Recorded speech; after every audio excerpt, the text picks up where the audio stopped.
Ski Television is sponsored by Bollé, the life since 1888. And by Head, the power of you. We're back on Ski Television, and it's time once again for the Alpine Report. Brian Stemmle joining me. And Brian, this time we're going to talk about the fact that it seems like a changing of the guard is taking place on the Canadian Alpine ski team. And I'd like to get your opinion on this. You know, in the past couple of years, we would have expected to be talking about Eric Gay and John Kuchera and maybe Manny Osborne-Paradis. But this year, it's all about Jan Hudek and Ben Thompson. And Gay, of course, is still in there. But is it just about injury, or are we really seeing a sort of shifting of the tide on the team? Well, probably a little bit of both. I think it's probably more about injury. Well, when it comes to Manny Osborne-Paradis, he hasn't skied all season long. He made a trip over to Europe to celebrate with the guys when they're in first and third in Chamonix, but his back was too sore to compete. And same with John Kuchera.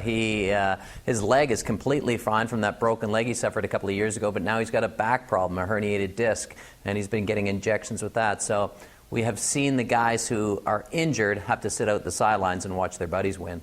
John Kuchera was November 29th, 2009 when he had his injury. I was reading his bio, and he said that the person who has most influenced him in World Cup skiing is Hermann Maier, and he's been inspired by Maier because of his ability to come back from injury. So will Kuchera be able to rise up like the phoenix from the ashes and race again?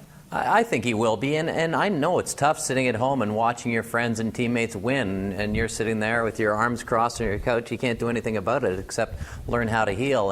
But that's the most inspiring thing, watching your friends win, and seeing somebody like Hermann Maier come back from an injury will inspire John because he knows it can be done. He just has to be patient, take his time. He's young.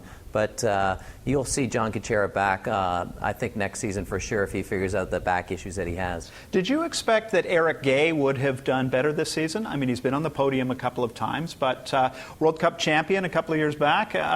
Wouldn't we expect him to be the guy on top of the podium instead of Jan Hudek? Well, it's amazing when you have such high expectations for Eric Gay because he's so good and he's finished on the podium a couple times. You go, well, it wasn't a great season. But it actually is quite good. He's been consistent. He didn't expect a lot going into this year. He said, I want to make it through this year healthy, and that's it. Nothing more, nothing less, and he has been, and he's been on the podium. And I don't think we need to worry about Eric Gay. He's a stud. He's going to be around for a long time. Now, on the women's side, we would have thought we'd be talking about Kelly Vanderbeek and Larissa Urquhart, but instead it's all about Erin Milzinski and Marie-Michelle Gagnon.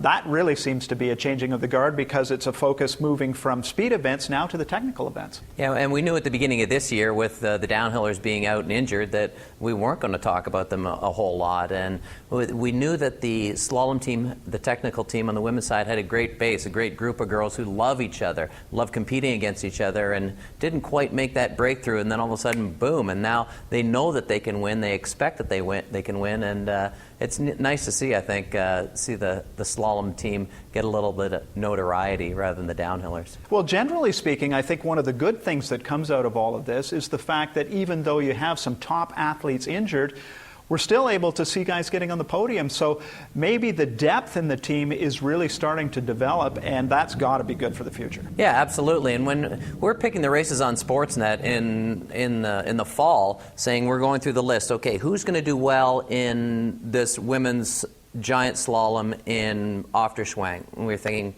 nobody. Or maybe the slalom, nobody. The guys are going to do way better in the Kvitfell, in the downhill, and the Super G, so we have to show those races because we only get a choice of two. Then all of a sudden, the guys don't do well there and the girls win, and we're going, oh my gosh, we picked the wrong race, but who could predict that way back in October?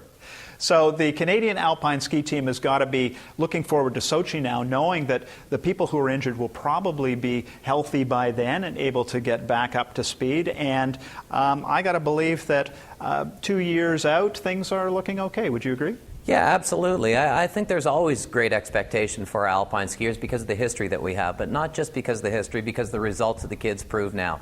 They put a lot of money into the program. I know Max Gartner does a great job making sure everybody has the means and everybody around them, the big group and team around them, to be the best in the world, whether it be the physios, the doctors, the trainers, the servicemen. They have all of that together. Now they just have to look forward to 2 years and make sure their plan's in place, and we need a medal. We didn't get one last time, and that's what they expected. They expected 2 last time. I think they're just hoping for 1 this time, but I know they can do it. All right, off the top of the show, I said, is there a changing of the guard on the Canadian Alpine Ski Team? Well, I think what we're seeing actually is just that there's a lot of depth on the team, good consistency. We need to get over some of those injuries, but generally speaking, things are really positive. So, Absolutely. Brian, thanks for joining me on the Alpine Report once again. That wraps up another week of Ski Television. For Brian Stemmle, I'm Chris Robinson. Stay tuned for FIS World Cup Freestyle Skiing. We'll be back soon.